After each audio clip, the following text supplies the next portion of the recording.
sir. Honorable Chairperson, Madam. I've been allotted 18 minutes by my party, so I hope I'll be able to get the entire 18 minutes. I'm starting my stopwatch now.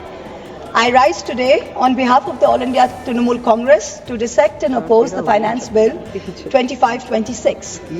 Albert Einstein famously said that the hardest thing in the world is to understand income tax. Similarly, we find it very hard to understand why this government's taxation policy continues to widen the stark divide between the two Indias. A Kuber's India for the elite and the privileged, and another, Vishwakarma's India, for the masses who are bearing the brunt of this government's economic mismanagement.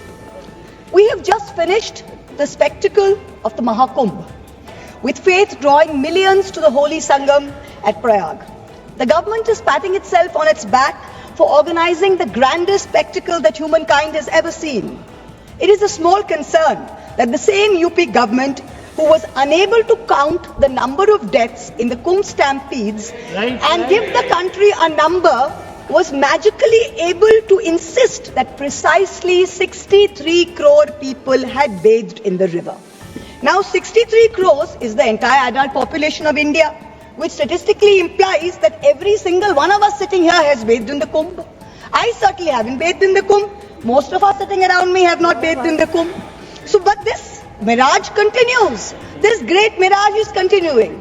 Similarly, much like the great taxation mirage that this government has created. In December 24, in response to a parliamentary question, the Finance Ministry provided certain crucial statistics on taxpayers in this country. What did we learn? We learned that there are 8 crore people in this country who filed taxes. But out of that, only 56 lakh people earn more than 15 lakhs per annum. These 56 lakh individuals, these are the engine of India's entrepreneurial and services economy. They are the only ones effectively paying direct income tax. Now with the new exemption structure, those earning up to 12.5 lakhs annually will pay zero tax. Let's be clear, income tax is leviable only on 56 lakh people out of 140 crore population. Yet, we have a massive income tax department with supernormal snooping, police-like powers and unchecked discretion operating under the pretense of enforcement. What is the purpose of this? The 56 lakh people at least have a graded tax system, but for the rest of India, Vishwakarma's India, there is no relief. For the 139 crore people in Vishwakarma's India, GST is the great equalizer, but in the most regressive way possible. In financial year 23-24, the Government of India collected 20 lakh crores in GST, which comes to about 15,000 rupees per person. So a billionaire and a daily wage earner both pay GST on food, on transport and essential commodities. The government has done nothing to alleviate this burden. There is no discussion on reducing indirect taxes on essential commodities, no roadmap to ensure fairer wealth distribution.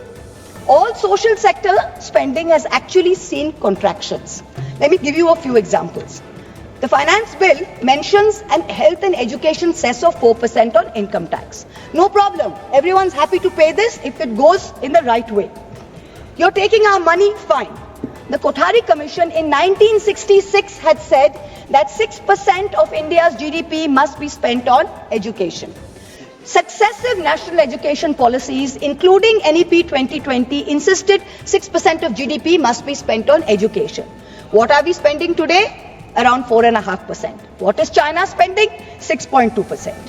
This government's own national health policy of 2017 said that public health must account for 2.5% of GDP. What is this government spending today in the last budget? 1.94%. We must be the only country with a declining spending in health. The last few years, we have come down from 2% to 1.94%. So, Madam Finance Minister, wherever you are, I hope you're listening to me. Taxpayers don't mind paying extra cess for health and education, but at least spend it. Give the country what it deserves. Food subsidies have been slashed even as inflation has bitten into rural households. Between January and December of 2024, rural inflation was 5.4%, a full 100 basis points higher than urban inflation, mainly driven by higher food prices. Manrega is still underfunded. Last year's allocation was 86,000 crores. This year's allocation is also 86,000 crores, even though there's higher demand. If you pay West Bengal its 7,000 crores, which it is due, then you are even decrease the outlay even more. This time you guillotined the food and public distribution demand for grants. There was no discussion. Yet there are certain points that everyone needs to know. This country has a National Food Security Act in 2013, which mandates that 75% of urban households and 50% of urban households must have coverage. 75% of rural and urban must have coverage. Today, 81 crore people are getting 5 kg of free rations per month by this government. This is dependent on the 2011 census. Now, the government on affidavit told the Supreme Court that we haven't had a census since 2011. We don't even know when the next census is going to be. So the government says, well, how are you going to revise the numbers? There are many poor people who are not getting rations. The new number is an extra 13 crore must be given rations. Government says, we don't know, we don't have a census. So Supreme Court says, what do you have? We have an unorganized migrant portal, the eShram portal. According to the eShram portal, 8 crore new people must be given rations. The government is steadfastly refusing to give this 8 crore people rations. Please note, these people are paying GST. They are paying GST. You are raising 20 lakh crores based on these people, yet you are not giving them 8 crores people rations per month according to the Food Security Act. Now, this kind of iniquity, I'm not comfortable with it. We certainly don't want this on our conscience. Certainly not. Now what we're talking about is that when you go to, you keep saying democracy, democracy, democracy. The Honorable Prime Minister is talking to podcasts all over the world talking about freedom to criticize and democracy and democratic processes. We welcome it. But for a democracy to function, it is vital that its electoral processes be above board and above question. The legislative department in the law ministry is the nodal department which controls all spending for elections, for polls, for appointment for the poll members. The Honorable Finance Minister this year allocated 300 crores for voter ID cards, allocated 600 crores for election expenses, allocated 19 crores for EVM machines. But here we have an election commission that is refusing to give 100% VVPAT paper trails. It is refusing to make 17C forms public. It is refusing to give us new additions and deletions to the voter list. It is refusing to explain how duplicate epic cards are being issued in Murshidabad and in Gujarat. So spend taxpayers' money, but use it in the right way. We need some answers. Now let us examine the myth and the reality of this government's growth story. The Honorable Finance Minister claimed that India will grow at 6.5% next year. This forecast, by the way, is down from 9.2% predicted in 23-24. Just before he became RBI Governor, former Revenue Secretary Sanjay Malhotra in December warned government tax officials that they should not kill the proverbial golden goose with their demands. Net foreign inflows fell to 1.2 billion between April and December, down from 7.8 billion. Private investment is weak. Manufacturing is stagnating at 17% of GDP. Rural unemployment is 9%. Fiscal deficit has come down to 4.4%. Agreed. But that's not happened because of revenue growth. That's happened because you've cut essential spending to the poor. This is economic mismanagement, not fiscal prudence. The government's obsession with corporate incentives has only favored big businessmen, where small businesses and laborers have got hurt. You slashed corporate income tax in 2019 from 30% to 22%. Has private investment picked up? No. So who have these tax cuts benefited? Let me look at just one example. Let's not forget that all tax rules are written for Vishwakarma's India, not for Kuber's India, not for favorite businessmen. When it comes to crony capitalists, there are special rules. Please listen. In 2016, there was a rule that there can be no SEZ which has only a power plant. No power plant, only SEZ. But for a very special friend, Mr. A, this was done in Godda, Jharkhand. Mr. A received not only billions in benefits during the capex phase, but receives an ongoing benefit on no import duty for importing coal, no coal cess, no domestic supply obligation. Savings of clean energy cess were 320 crores per annum. Custom tax and GST benefits were another 2,000 crores. Now that things with Bangladesh have soured, the government has said you can sell power domestically, but have you recovered the back interest and the taxes which were meant for the SEZs? Plant was built by a Chinese contractor with Chinese equipment, customs duty free, GST free, tax free, not using Jharkhand coal, not giving Jharkhand power, not paying clean energy cess, and currently employing less than 1,000 people. For some people, rules, laws, acts mean nothing. गरीब लहरों पे पैरे बिठाए जाते हो, समंदरों की तलाशी कोई नहीं लेता. Stock market investors, corporates, small business owners have all become victims of the worst kind of tax terrorism. According to the last budget receipt of July 24, total income tax under dispute was 10.5 lakh crores. This figure has doubled from 5 lakh crores in 2015 to 10.5 lakh crores now in 23. So much for the promise of eliminating tax terrorism. When you're looking at the CBDT's Action Plan 24-25, it gives us data on pending appeals. It's telling us every year there are more pending appeals than appeals which are being disposed of. So what kind of dispute resolution are we managing? It is estimated that there are 6 lakh pending appeals today. The Indian IT tax department has followed an adversarial approach. It unnecessarily pursues all appeals at all levels regardless of outcome. And all the department officials, there is absolutely no penalty on pursuing frivolous regulation. So kahin bhi kuch bhi case laga do. There's bad drafting of tax laws, different interpretations, high courts are providing divergent opinions, there's confusion. The judiciary simply cannot handle this mountain of pending appeals. More than 17.5 lakh Indians have acquired foreign citizenship of another country in the past decade. An estimated $21,300 millionaires left India in the past 3 years alone. तुमसे दूर जाने की ख्वाहिश नहीं, पर तुम्हारी शक की डर से बहुत डर लगता है. तुमसे दूर जाने की ख्वाहिश नहीं, पर तुम्हारी शक की नजर से बहुत डर लगता है. This is what people are telling this government. GST is a nightmare. You are having to wade through 100 different tax rates, including cesses.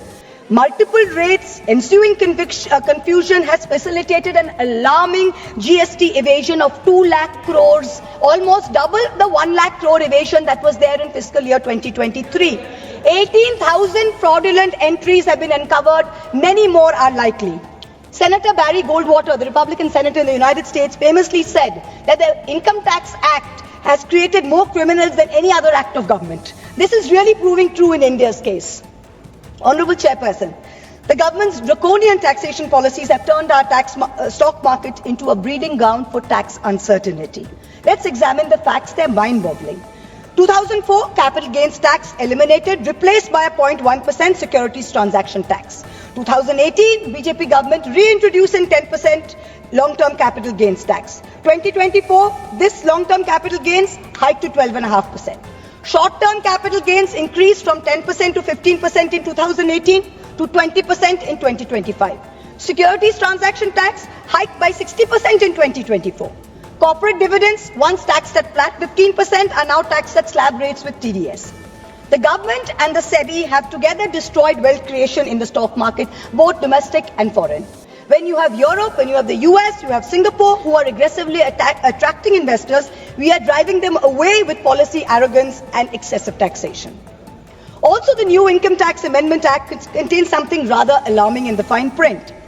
Is the government trying to bring back electoral bonds in another shape or form? The bonds were declared unconstitutional in February 24 by the Supreme Court. And yet, in the new Income Tax Bill 25, Schedule 8, provisions relating to the electoral bonds are mentioned. Is this legislative oversight? In which case, very shoddy work on your part. And if it's not oversight, then it shows that you're keeping the road open, so some kind of back entry to your favorite Hafta collection system. This is very clear. Electoral bond data shows that companies with negative profits donated 434 crores to the BJP. 41 companies under investigation donated 2,500 crores to the BJP. 30 companies facing investigation donated 335 crores. Madam Finance Minister, the CBDT in your hand is an engine to spur India's growth through transparent and progressive taxation. Please do not turn it into another rogue agency like the ED and the CBI, who have essentially become professional collection agents for this government. 193 cases pursued by the ED, 2 convictions. 2 convictions. 97% of ED cases are against opposition politicians. 23 of 25 switched to BJP, cases were dropped. We are now truly in an Orwellian state. The finance bill doesn't merely focus on taxation. It gives the government sweeping powers of surveillance under the guise of preventing tax evasion. The government now seeks the right to monitor emails, see social media accounts, private messages. The finance ministry can share this data with the enforcement directorate, with the IT department and all other agencies. If 97% of this country is tax exempt, then who will the tax authority scrutinize? The poor 3% who are actually paying taxes, who are the hardworking individuals, who are propping up the service sector. Instead of using Pegasus secretly, the government is now openly spying in the name of suspicion. The new income tax law enables the sharing of information across 10 government agencies. Is this the government's idea of respecting tax-paying citizens who are funding its coffers? I've got time, madam, 2 minutes. While I always try and stick to the narrow confines of topical debate, I am now going to take a cue from the Honorable Prime Minister, who so effectively managed to speak about Vasudhaiva Kutumbakam when asked a pointed question by the US media about crony capitalists and their accountability to the law. So I too am digressing to speak on an issue which has immense controversy and intrigue attached. The story about a bundles of currency notes discovered in the outhouse of a judge of the Delhi High Court. Now the veracity of the incident is still being ascertained, but the Godi media has gone to town debating whether the appointment of judges and how the government of the day must have a preponderant say in the appointment process. We saw the Sushant Singh Rajput case suicide and how an innocent woman was vilified by the Godi media, name dragged through the mud. Same thing happened in my case. Now you see this media are trying to mahol banao. They are trying to toe the government line to suborn the higher judiciary. Someone who cannot be named in this house, who presides over a neighboring chamber, has already added his 2 cents and said how he thinks that the government should do away with the collegium system. Mark my words, just like the Election Commission has been emasculated by the government takeover of its appointments process, this brouhaha and media plants are the beginning of an effort to bring back something like the NGAC with complete government control and do away with the collegium system. No amount of money apportioned to the judiciary will be of any avail unless its independent character is zealously guarded. This is something that we in this house must be allowed to debate. Coming back to the finance bill, it is nothing but a testament to this government's flawed economic vision. I oppose this bill because it taxes the wealth creators, ignores, I've got 10 seconds, madam, ignores the poor and empowers the government with unchecked powers of intrusion. India deserves better. I end by quoting George Orwell in 1984. Every record has been destroyed or falsified, every book rewritten, every picture has been repainted, every statue and street building has been renamed, every date has been altered. And the process is continuing day by day and minute by minute. History has stopped. Nothing exists except an endless present.